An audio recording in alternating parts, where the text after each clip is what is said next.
नमस्कार दोस्तों, स्वागत है आपका हमारे चैनल कहानियों की दुनिया बाय वानी में। तो हमारी आज की कहानी है शबरी की कथा। प्रभु श्री राम ने जिसके जूठे बेर खाकर अमर कर दिया। तो चलिए शुरू करते हैं। माता शबरी को रामायण के पात्रों में विशेष स्थान दिया गया है। शबरी माता ने अपना संपूर्ण जीवन श्री राम की भक्ति में बिताया। रामायण के अनुसार सीता की खोज करते हुए भगवान राम की शबरी से भेंट हुई थी। इसके लिए उन्होंने सालों तक मर्यादा पुरुषोत्तम राम की प्रतीक्षा की। रामायण के उस प्रसंग को तो सभी जानते हैं कि श्री राम ने शबरी के हाथों से बेर खाए थे। लेकिन क्या आप जानते हैं आखिर किसने शबरी माता को श्री राम की भक्ति का वरदान दिया था?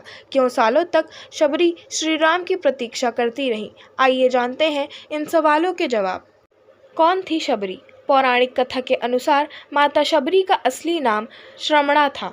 ये भील समुदाय के शबर जाति से संबंध रखती थी। इसी कारण कालांतर में उनका नाम शबरी हुआ। शबरी के पिता भीलों के मुखिया थे। उन्होंने शबरी का विवाह भील कुमार से तय कर दिया।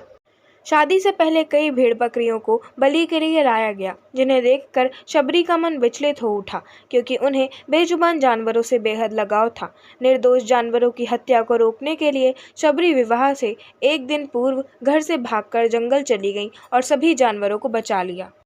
कौन थे शबरी के गुरु? शबरी घर से भागकर दंडकारण्य वन में पहुंची और वहां मातंग ऋषि की सेवा करने लगी। भील जाति की होने के कारण शबरी आश्रम में छिपकर सेवा करती थी।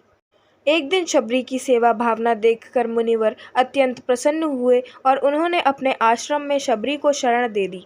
उन्होंने मातंग ऋषि से ही धर्म और शास्त्र का ज्ञान प्राप्त किया। मातंग ऋषि ने ही शबरी को श्री राम की भक्ति करने को कहा।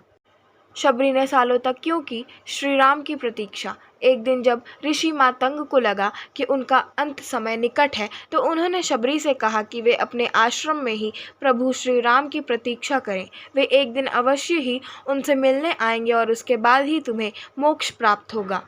शबरी प्रतिदिन अपनी कुटिया के रास्ते में आने वाले पत्थरों और कांटों को हटाने लगी, ताकि श्री राम के आगमन के लिए मार्ग सुलभ हो जाए। रोज ताजे ताजे फल और बेर तोड़कर श्री राम के लिए रखती। शबरी और श्री राम का मिलन। माता सीता की खोज में जब श्री राम शबरी की कुटिया पहुँचे तो वह भाव विभोर हो गईं और उनकी आंखों से आंसू बहने लगे। कहते हैं कि शबरी ने श्री राम को स्वयं चखकर सिर्फ मीठे बेर खिलाए, जिसे भगवान राम ने भी भक्ति के वश होकर प्रेम से खाए। शबरी की भक्ति देखकर श्री राम ने उन्हें मोक्ष प्रदान किया। आशा करती हूँ आपको हमारी आज की शबरी कथा पसंद आई होगी। अगर आपको हमारी आज की कथा पसंद आई हो तो हमारे चैनल को सब्सक्राइब करें, वीडियो को लाइक करें और बेल आइकन दबाना ना भूलें। और हमें कमेंट कर ज़रूर बताएं कि आपको कैसी कहानियाँ पसंद हैं। हम वैसी ही कहानियाँ आपके लिए लाते रहेंगे। धन्यवाद।